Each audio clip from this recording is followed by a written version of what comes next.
proficient in third grade, they come up against a grade level where new complicated concepts are introduced, they might not be proficient. So, you know, it really depends on the complexity of the materials being presented through the standards at each grade level. In terms of running across all the grade levels, it's reasonable to, there are ways to look at how are these third graders in 2010 doing as seventh graders in 2014, but the information I provided isn't enough for you to really do that because they do have all those variabilities that you mentioned. Certain kids move in, certain kids move out, and those types of things. But districts do have the longitudinal data to connect so they know they're tracking an exact cohort of kids across time. We have that information, but there's great, in the way this is presented, it doesn't show that. This is showing how all performed based on the prior year's performance. And the last thing I guess I would mention is in terms of saying, is that when there's growth or not growth, is it relative to the teachers in doing good instruction in all those adjacent years? The answer certainly could be yes, and probably is in due part to that. But it's also, you have to look at, does the material become more complex?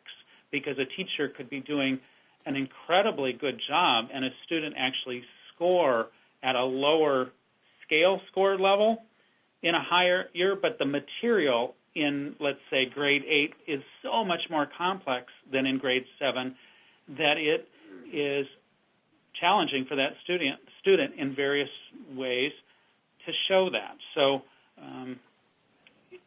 you know, I wish it were simpler and easy to track over time, but it simply isn't to track those things. So the measure is really going back to the standards of that year that the student was required to perform on.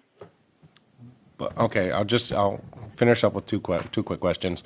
So the state board and the commissioner decided to get rid of the standardized test, that it was easy to get the percentile of proficiency. They dropped that test last year. You have nothing as a backup parachute when you jump out of the plane now. You're hoping that these standards will increase performance. And have you, as a department, I mean, I get concerned when I see 1,000 kids drop off the proficiency table between 3rd and 4th grade in math. That's just a math teacher.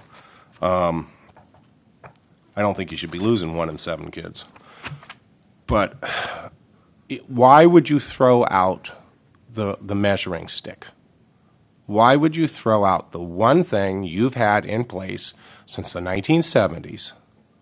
You know, Iowa Test of Basic Skills or whichever one, CAT, that gives you a norm referenced mark, and go wholly with a project that requires a lot of buy-in, requires a lot of purchases, requires a lot of internet infrastructure.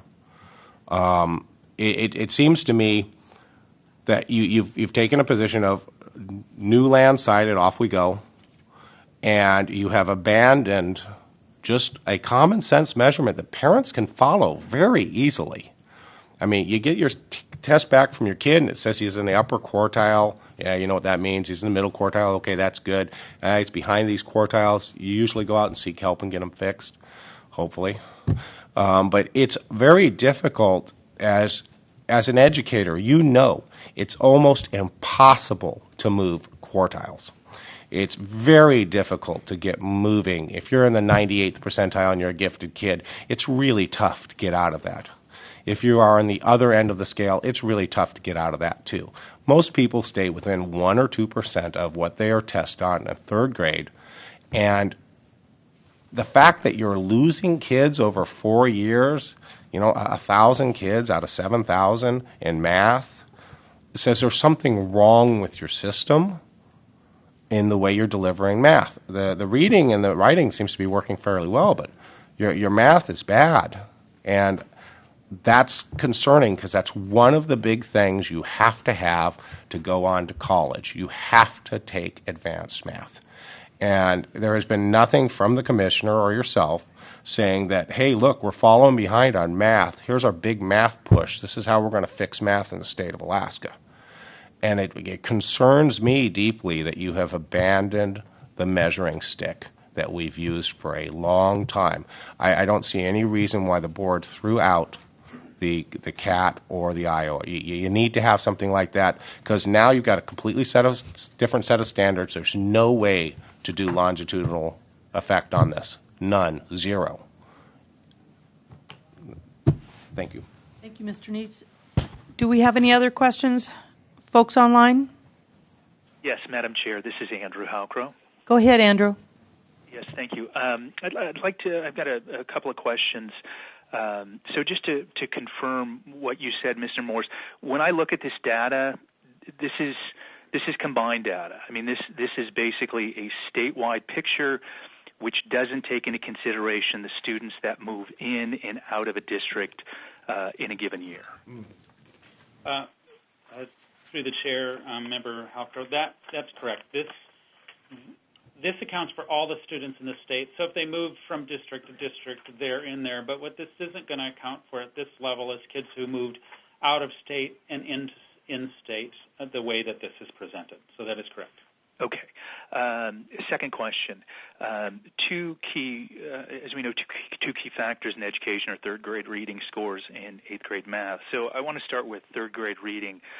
When you look at the 2010 proficient percentage, it looks like 79.8%, and then in 2014 it was 81.5%. This number that I'm looking at, has the department done any correlation between test scores or proficiency in those students that have had some kind of pre-K or preschool before they get to kindergarten? Through the chair, Member Halcrow, we've actually been looking at that information. I think this, and I don't have it in my head right now to give you accurate information, but I think this last year was the first time our cohort of kids that went through our pre-K program that we collected data on actually hit a third grade score. I have to go back and look at that. But the intent from our early childhood people was when they got to that level that we would do that analysis. So I don't have any of that analysis, but that was our intent, to look at the pre-K program that we have and the data that we have on it up to that level, and be able to document whether we saw that it had made some changes. The only problem that we'll have in that is comparing it to like kids that didn't have that same experience, and so there may be some challenges in looking at it comparatively, but I think we could at least get some analyses out there that shows how they performed in third grade if they participated in that program. And follow-up on, when you look at the launch data, as Mr. Neitz talked about, one of the things that certainly we know is that students that show up behind, it compounds every year. So when I look at eighth grade math scores, or as Mr. Neitz said, you look at 2010 and then you look at those kids 4 years later, I'm looking at math scores, eighth grade math scores, which have dropped. And again, is there any correlation between who those students are? Because we know that those are, eighth grade math scores are a key indicator of graduation. So what kind of data dive have you done on the math, the eighth grade math data point? Well, we've worked. I don't have data in front of me that I can speak to that. But we've worked with the university on students and their performance rate in credit-bearing courses and how they performed. I think most of the ties that we've made is to the high school assessments, and the eighth grade certainly also would be a valuable piece to look at. But we've looked at a number of things in that factor, and we've actually been working with Education Northwest, a center that provides support for doing analytical analysis of data on examining some stuff, some